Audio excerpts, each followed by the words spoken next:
Hello and welcome, I'm DDF Racer, and today I'm joined by Tyrone, aka Nukedrop, the guy who's responsible for bringing the brand new version of Circuit Thermalito to life in Assetto Corsa. A few months ago, I launched the Kickstarter campaign to make this project happen, and thanks to the awesome community surrounding this channel, we reached our budget in only 6 days. Circuit Thermalito released at the start of November and is now available to download for free on Race Department. I still can't get over the response that this circuit has had, and honestly, this is just something I've been wanting to get off the ground for probably 10 years now, so to see it actually happen is just amazing and quite surreal. So, thanks for your incredible work on this project, mate, and also thanks for taking the time out to join me in this video today. No problems.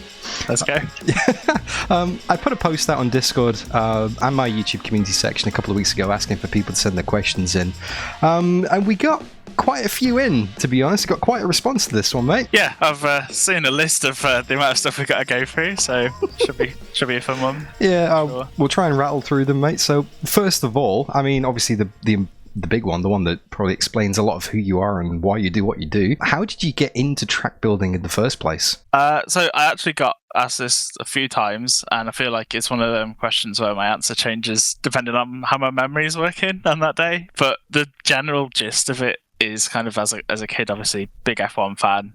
I used to watch the MotoGP with my dad and everything as well. So from a small age, all I've seen is racetracks, different things going around racetracks. And then when Google Earth first came out, there was like, oh, you can look at anywhere on the world, and they're like zooming, showing how it all works. And the first thing I did was like, oh my god, I can go and have a look at all these racetracks. Over time, it kind of like clicked into my head. I can use like Microsoft Paint to draw over screenshots of Google Earth. And so it became as like, I'd just do my own track designs over places which I knew if I was going somewhere with my family, and kind of would see a road which reminded me of like Radion and Eau Rouge and all that Spa. Then I'd go and look at it on Google Earth and be like, oh, we could make this a track. So that's where it kind of started, was like 2D top-down track plans. Then one day I just saw that racetrack builder was a thing and went into that with little to no previous 3D modeling experience, and then met the limitations of racetrack builder quite quickly and had to just start and learning other things. So that's kind of where I am now. It sounds like it's just been the natural progression. Like the interest has always been there, and you've just kind of found the tools to let you do what you do. Yeah, I think Assetto Corsa probably has a big role to play in it as well. Some of the older mods for some of the older R Factor games and stuff like that just kind of didn't look great.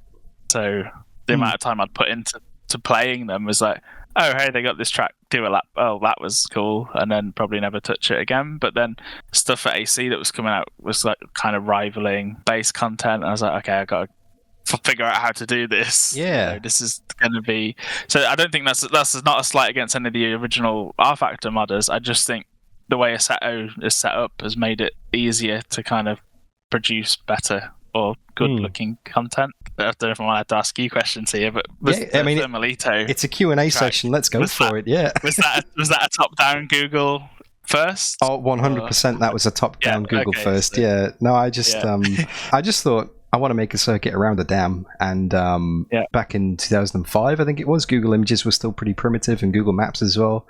I just Googled, dams. I can't remember the exact search terms, and if you try it now, it's not going to work because all the results are going to be different. But I just searched for, dams or dams with roads or whatever it was, and Thermalito just stood out. It was like, okay, well, here's roads that go by the water, and they kind of already make a circuit already.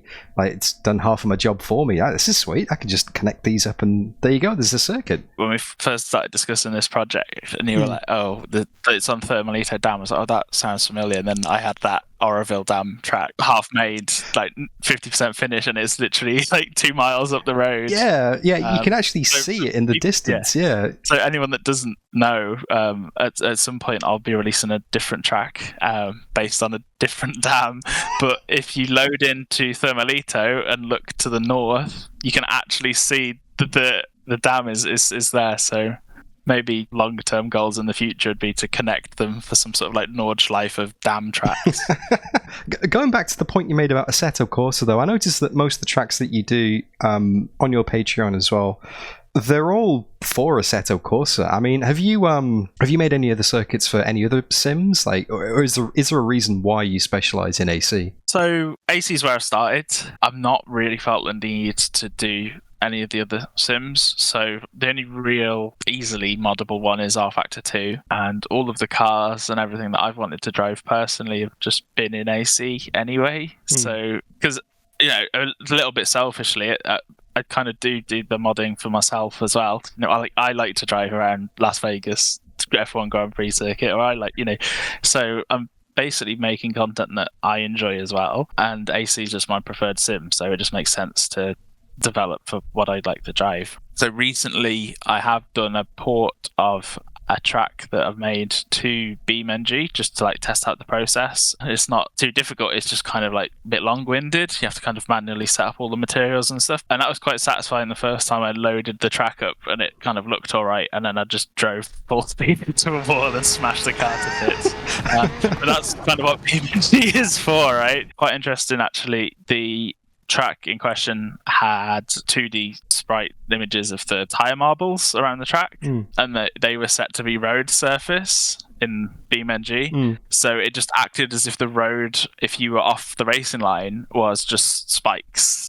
So immediately, if you went to where the rubber marbles were on the track, you would just get all 4 tires would puncture. So I did actually solve track limit issues for everyone.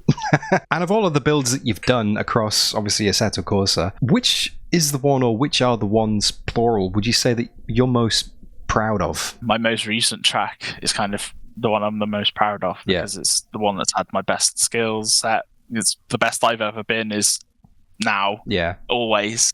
So the last big release technically was Thermalito. So, not pandering to you here, but I do think it's one of my best tracks. And I'm very grateful for that as well. on a technical point of view, especially, we've done things like the lights look just really good on the dams, and the rocks lighting up at night are really good. I'm proud of it, really am. Nice to see all the positive reviews coming in as well on this department. Seeing the track in action for the Thermalito race, that was kind of a little bit emotional. I was like, oh look, everyone's having a good time with something I made. in retrospect, that pushes the positivity of the Thermalito in my head up even more. As far as my own kind of designs, there's a track called Silver City, set in a place called Silver City, believe it or not. Oh, yeah. This was kind of an idea from the Patreon, actually. People were saying, hey, this could be a good historic track. It's got that kind of vibe, because at the early stage people saw it was kind of, it didn't have its own full identity. It was just kind of, here's a layout in a place, which is how a lot of my tracks start. Yeah.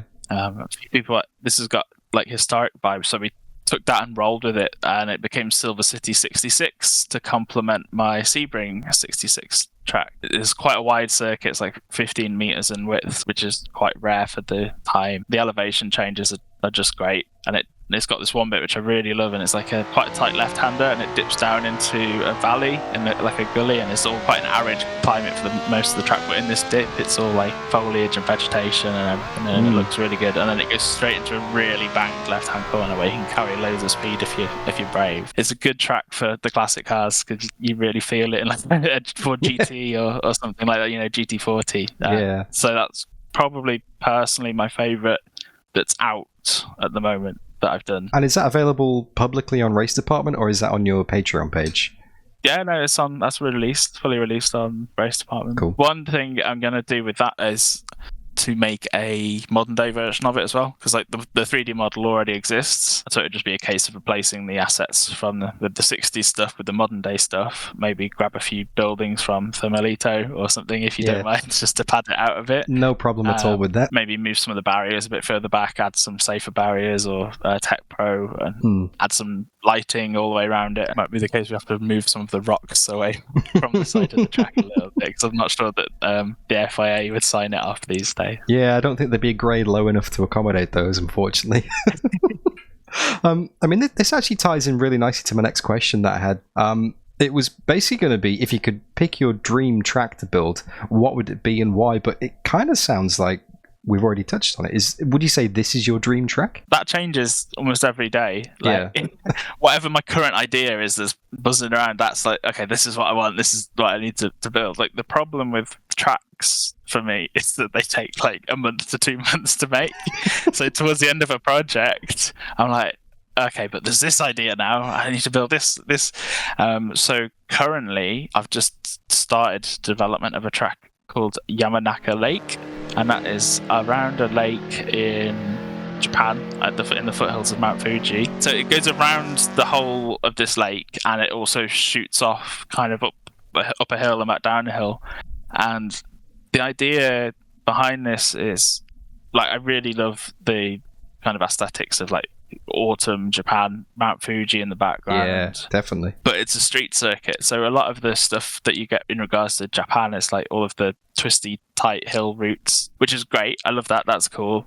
And then you've got obviously all of the Grand Prix circuits, like Suzuka, Fuji, Shikoku, the Tokyo Highway mods. But one thing that kind of isn't getting the attention that I think maybe it deserves is like the rural streets and the roads. That kind of philosophy of it's basically public roads but with a few barriers. It's not like Armco all the way along. There's just trees, and it's kind of you can get to the end of the straight, and then there'll be like maybe a small grandstand with some advertising boards and stuff just to make sure you don't take a wrong turn, kind of like. So it's almost like a slightly more evolved rally stage. Yeah. Because there's a bit more going on in terms of infrastructure. And it's not quite a full street track, like Macau or something like that, a longer street track. It's kind of in the middle between a rally stage and Macau, but around a lake with beautiful scenery. And I've worked really hard on like how all the trees look and stuff. So yeah, that at the moment is the in progress dream track. But I'm sure once that's finished, there'll be something else which I'll need to do. Yeah. Kind of creep its way into my little track brain and be like, oh hey. Basically what you're saying is there's always the next one, so it doesn't matter what your dream project is. It's like as soon as you get to like a month or two into it, it's like, okay, well what's the next thing, what's the next one? It's just constantly like evolving. It's a constant loop, the whole process. Yeah, I think as I'm getting better with my skill set and stuff as well, I think the ambition grows. So at some point a smaller track would have been like, oh yeah, this would be the perfect track for me to build. But now actually I can do this, or now I can expand on that and do this. The dream track is always the next one, the next fictional one that I'm working on.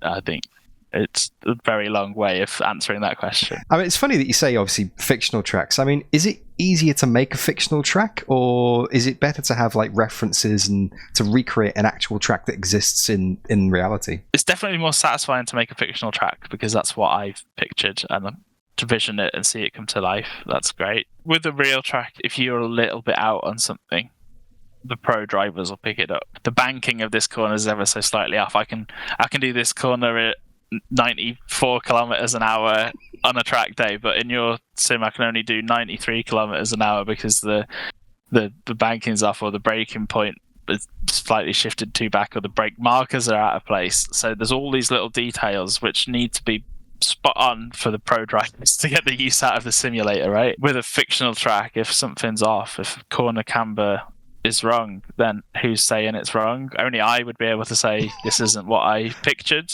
True. Yeah. For everyone else, that corner is just that corner. They're never going to drive it in real life. It doesn't exist in real life. Exactly. So only I could say it's wrong. And about the track building process in general, like, what's the hardest thing and what's the easiest thing in terms of building a track, would you say? Due to lack of actual racing skill, for me the hardest thing is going to be the AI lines, right? Because they've got to be really good in order for someone else that is really good to actually have a bit of fun with them. Like, if I've completely envisioned the racing line wrong for a specific track, and I'm getting like a second apex on the corner where it should be flattened towards the outside, then that just ruins the experience or the immersion of anybody that actually knows what they're doing with real racing. So that's what I find the most difficult, because you could sit there and just do lap after lap after lap after lap, because if it doesn't follow the line that you would expect, then you're not convinced it's a real opponent. But what about the easiest thing? What's the easiest thing about building the track? Walls or something. It depends on the type of wall, but you just drag and drop a wall. and then you've got a wall. So as long as it lines up with where it should be, then you're golden on that. What you do, track modeling and 3D modeling, it's a very specific skill set. So only a few people know how it works, like in detail, and only a few people know like sort of the behind the scenes of how to build the track. So are there any misconceptions out there, do you think? Are there things about building a track that would be easier than people would imagine? Or are there things that people will go, oh yeah, that's easy, but they're actually horrendously difficult to do? Well, the difficult stuff, again, like, still relevant, is the AI. That's just you got to drive a good lap. If you don't drive a good lap, so the skill set of obviously 3D development and design and all that is its own thing, but you've also got to be good at driving a car fast to do a decent AI line. Easier than people think is like maybe trees or something. Like a lot of the trees are just 2D billboards. Like I sat down one day and just made loads of them. I've never had to make a tree again. Like I just take them from my asset library and just plop, plop, plop, plop, plop, and then the trees are done. And they can be really quick. Obviously, having worked with you during the development of Thermalito, you've got an extensive library of things. So like advertising billboards, walls, trees, Marshall posts, the works. You've basically spent a lot of time getting these packs together. Like you say for trees, you just sat down one day and you decided, right, today I'm going to make trees. Or today I'm going to make advertising boarding. So I imagine a lot of people would think that when you make a track, you make everything from scratch. But as a percentage, how much of your work would you say is from the sample library of Nukedrop? Oh, that's a good question. If it's a fantasy or a fictional circuit, then I'll quite often just kind of, oh, well, that'll do, kind of budget, or I've already got a grandstand that's close enough to what fits that, you know, if it's a modern day circuit, right, I'll just use my generic modern day grandstand kind of thing. With a real life circuit, a lot more of it is from scratch. So because it's all about like references, right? You know, like the famous one being the Nordschleife, as you go into the carousel, it was aim for the tall tree to get the right racing line. So you need to make that tree specific for that track because it's an important thing. Obviously, not being a professional racer myself, I'm not 100% sure what people use as references on those specific tracks.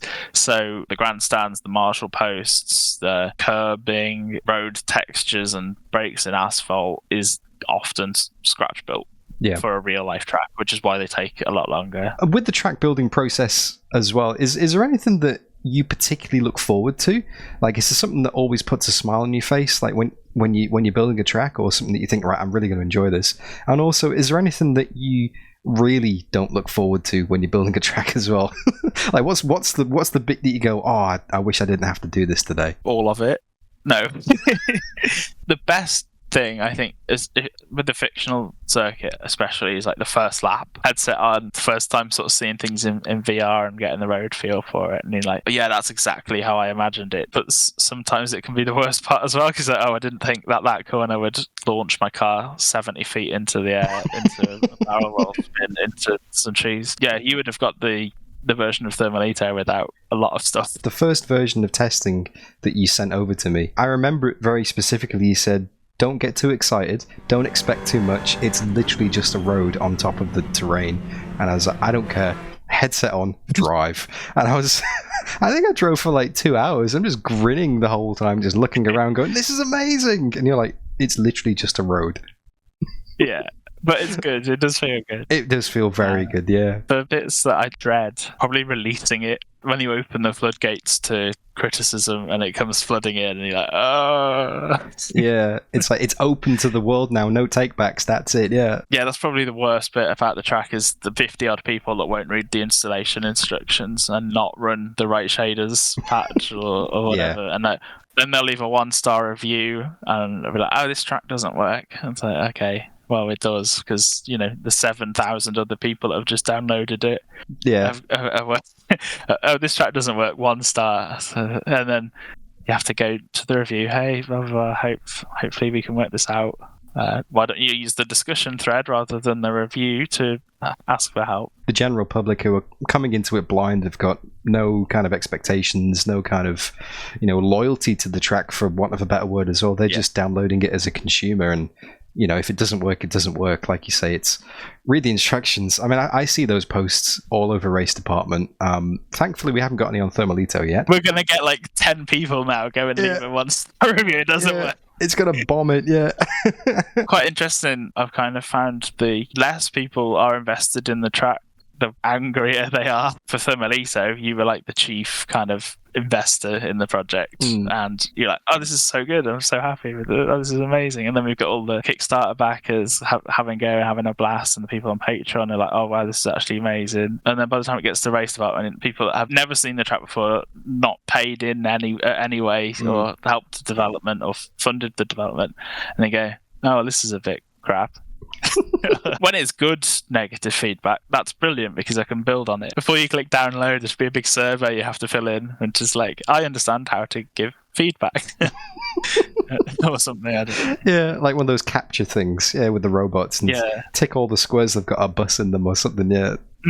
So when you release things out to the public, obviously it's like version 1.0.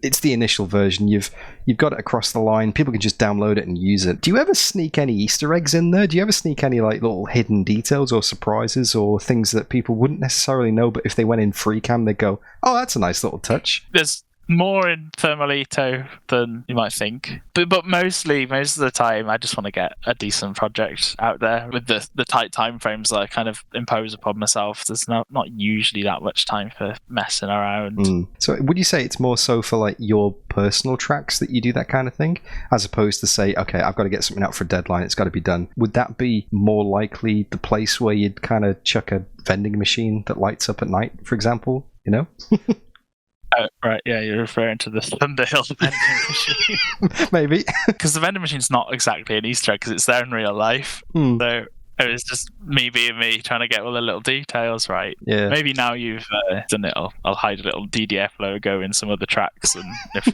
if you find it, Dan will post you £100 or something. Oh, let's not commit to anything just yet. No. Let's not confirm anything. Let's not lock anything in, okay?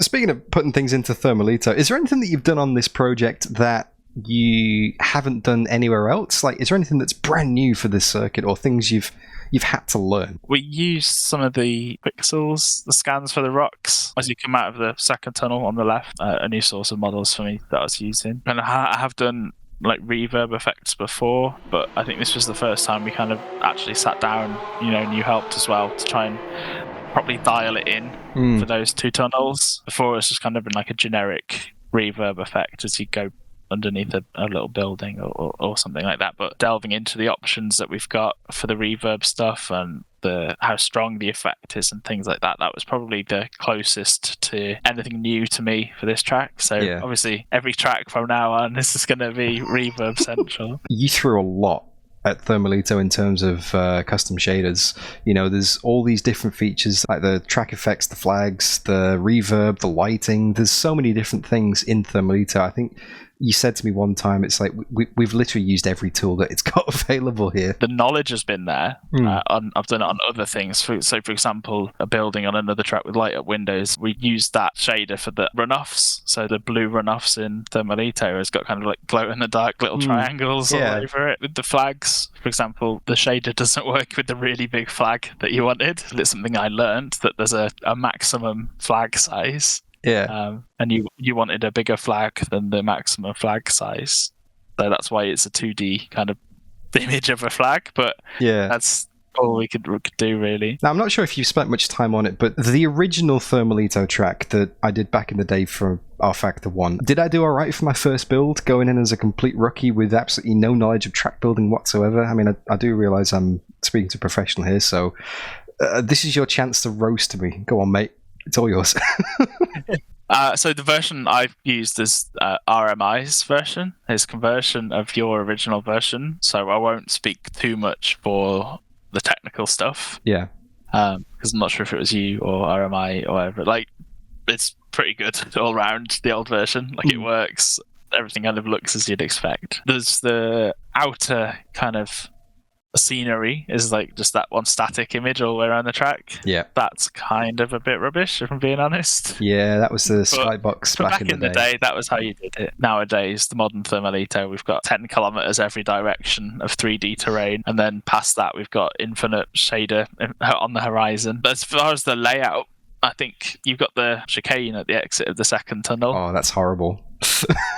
Just don't like it, mate. It's not the corner for me. I'm glad we're just a right-hander on the exit now. I think that's made a big difference to the flow of the circuit. It probably goes back to the first question that we spoke about, the Google Maps top-down 2D view. I just had the roads and I couldn't actually see the elevation changes properly or where all the roads linked up. So with the modern data, with the modern laser scans and the drone footage, there was a much better solution for it, and I'm so glad we did it, because that was awful.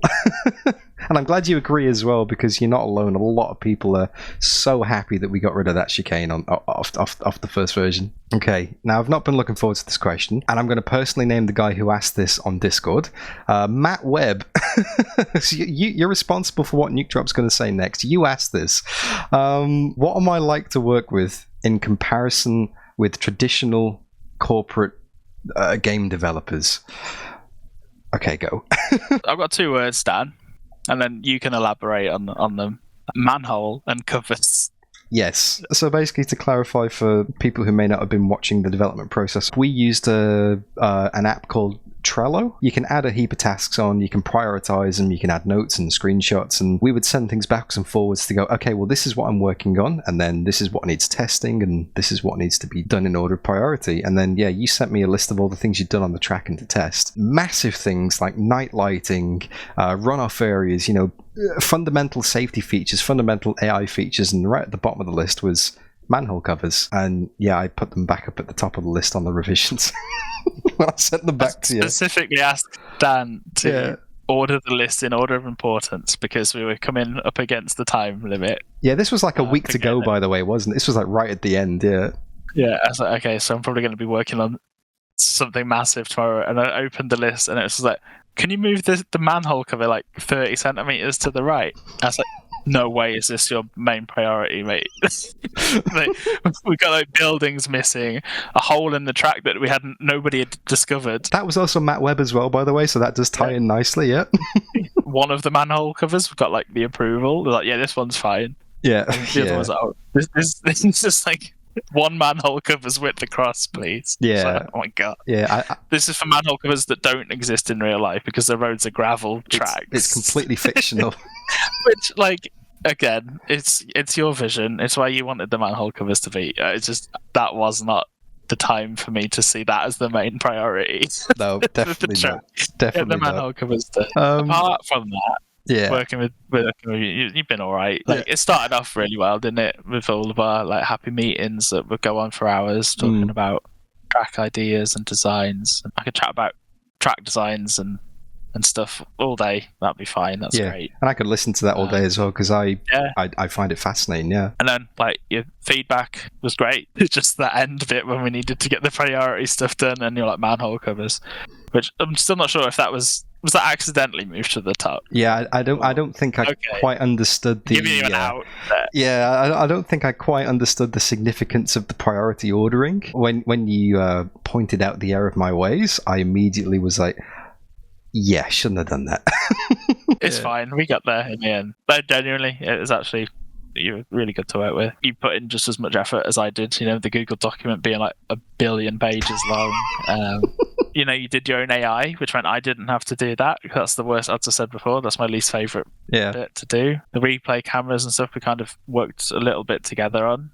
So I think it made a difference that you actually wanted to get involved.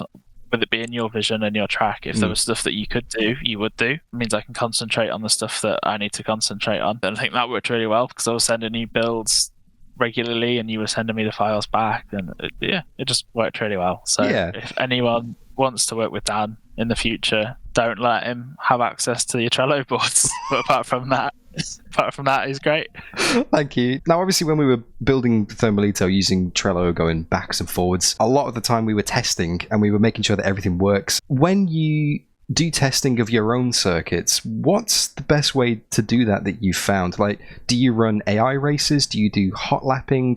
Do you like outsource it to other people? Do you get like a fresh set of eyes on it? What's the best way you found to like properly test a circuit before you release it? I kind of would do a lot of the testing even before recording the AI line, because there's no point recording and spending all the time on a decent AI line if then the track's going to need to be changed. So a lot of the earlier versions of a track probably go on the Patreon. Everyone there just gives great feedback and they'll test it out, because if I'm doing 1,000 laps of a track to test it, that's going to take forever. Whereas if you've got 1,000 people and they all do one lap, then you can get decent feedback in like 2 or 3 days. Like, obviously I still run the car along every wall, try and find spikes in the wall and everything, because I don't expect everyone is going to do that.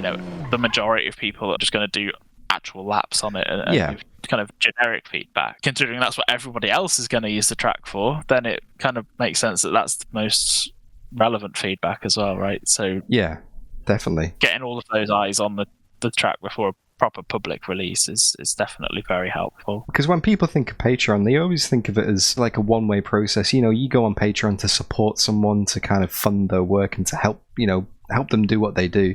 But in your case, it's definitely a two-way process. People support you as a track creator, but then at the same time, you give all of your work back to these people and say, have at it. In terms of people who are watching this video who might want to get access to those tracks and, become a Nukedrop beta tester, for want of a better word, go and have a look at Nukedrop on Patreon, #sellout.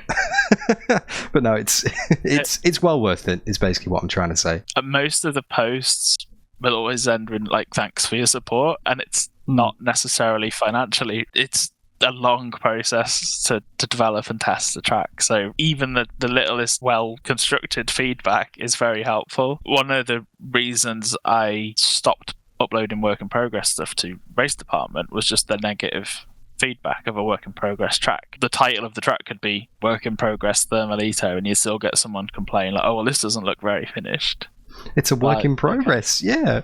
When I first started the Patreon, basically just wanted to have a Google Drive backup of everything, because I was still working at the time. I wonder if I can offset this, if we could get a few people to, like 8 people, if they joined, then my hosting would be free and the hobby would just continue as it was. And I'd even spoke to Holly, my partner, is like, can you be the first person to sign up so it looks legit, like I've got an actual supporter? Yeah. And she was like, oh, okay, I'll sort it out in the morning for you or whatever. And then I woke up and I was already like, I can't remember how many there was on the first day, but there was a lot of people already. So she never bothered. She didn't need to. Oh, she never actually signed up, no? No. I mean, she's probably not got much use for getting access to work in progress tracks. Yeah. It's like, there you go. A lot more support than I ever anticipated. Being able to kind of put way more time into it now, because obviously the money's there, which everyone's got to live. That's allowed me to put all the time now into track development, so my skills have only got better. So everybody that's financially contributed has indirectly improved my skill set, and therefore they're getting better tracks from it now. So their investment has kind of paid off, right? By testing and helping as a community, we all get a better track at the end of it. Exactly, and that's what we're there for. We're there to go sim racing and drive around these tracks, and the better quality they are, the better it is, like you say, for everybody involved, because that's what we're doing it for, is the finished product. So hopefully that didn't sound like too much of a sellout, but like I think everything I said is genuinely kind of, that is how it is, right? No, 100% agreed with it, mate. I mean, I'm in the same situation with the YouTube channel. I've got people who support me through channel memberships and people who support me on PayPal and donations on stream, or if they buy a piece of Fanatec or Next Level Racing gear, and I get a small kickback from it. All of that adds up, and it funds iRacing subscriptions, it funds new gear purchases that I wouldn't normally be able to do, and that gives me more content to make on the channel. It's like a self-reinforcing loop. Yeah, exactly. It's not sellout in any way at all. It really is a shout out to the people who support both yourself on Patreon and myself on YouTube, that we can both sit here and have this conversation and upload it. And I don't know if what percentage of people will still be watching by this point of the video, but I'm very grateful to anybody who is. If you're still watching, say Batman t-shirt in the comments, and that'll be proof that you actually got to this point of the video. Yeah, definitely. Let us know you made it to this point. Now, most of the time when you obviously check stuff like you say. You fire up AC, you use your controller, away you go. You don't really need to use your wheel and your pedals because you just, you're not doing it for the driving experience, you're doing it for the testing. When you do go for a proper sim race, a proper drive, what's your setup? Like, what have you got? And if you've upgraded over time, does having different equipment affect how you would approach building a track, or is it pretty much the same? So at the moment, I've got a CSL DD wheel. Oh, yeah, I can see it there in the background, actually, yeah. There we go, if you can see it better. But that's connected to a play seat, so it's Flex City over there. I've recently upgraded from an old Thrustmaster T300 wheel, and I was really kind of hesitant to go direct drive purely because I really liked all of the Thrustmaster wheels that I had, the Ferrari F1 wheel and the Alcantara 599XX wheel. More and more, as I kind of want to increase the quality of my work, it's road feel gets mentioned a lot these days, and so it's, I need to be able to feel what everyone else is feeling, so hence the direct drive. Literally, I've had it 2 weeks, so still kind of getting to grips with it. At the moment, I've only got the one rim, the Formula wheel, but I have a new rim and another quick release and everything coming from them. Will we see it soon? Probably not, but that's my current setup with the Oculus Meta Quest 3. I got the new one recently. That was on Amazon. It was a Black Friday deal, but the price wasn't reduced. It just included a bundle of games or something. I've also started a DIY project to add the shakers to the rig. There should be a sim rig there that has just not arrived. Might arrive today at some point. Well, it's scheduled for any time now, isn't it, really? Yeah, you were saying before the video. There's about 3 hours left of the delivery window. Yeah. So it could arrive at any point, but that's been delayed. That should have been here last week. Should be set up and ready to go. This information will hopefully be out of date in a couple of hours' time. And I'll send you a picture of the new rig to impose on the video. Now, obviously, moving away from track development and hardware setups and all that kind of stuff, in your opinion, what is the best racetrack of the modern era, and why do you think that track design has become so street circuit focused these days? My favourite actual tracks are the classics that everyone loves, so like Spa and Monza and stuff. So can you class them as modern era tracks because they've been kind of redeveloped over time and reprofiled and the runoffs are, technically it is a modern track. It is a modern era track. Yeah. It was just designed 60 years ago or 100 years ago or whatever in the case of Monza. I actually quite like Bahrain. I think it gets a lot of stick, especially for the 2010 F1 race where they did the endurance race. That was awful. Yeah. It was a little twisty bit. But I think it's underrated. There always seems to be a fairly decent F1 race there. The long straight into turn 1, and then you got that kind of switch back in 2, 3 up to 4. Which lets drivers get side by side. I think that works quite well. And then the rest of the track's kind of meh, to be honest. But that section always leads to some good racing. It always seems to get the cars side by side, and you've got the iconic moments like 2014 Hamilton versus Rosberg. Yes. More recently as well, 2022, you got Leclerc and Verstappen it was a good 5 laps of racing. True, and you've also got the infamous Grosjean moment at turn 3 as well. Let's not forget that. That's maybe not so much great racing, but it's an iconic. Necessarily a great track design, having a wall that splits open, is it? If there was some Nukedrop Tech Pro at that corner, I think it may have been slightly different. I'll sort your problems out. There we go. It was actually funny in Mexico. They had to red flag it in Mexico, and I remember messaging you going, if this was a Nukedrop trap, those would be fixed in 2 minutes. Those here we got a red flag. It's all it's all gone. It's all on hold, and you wouldn't stand for any of this.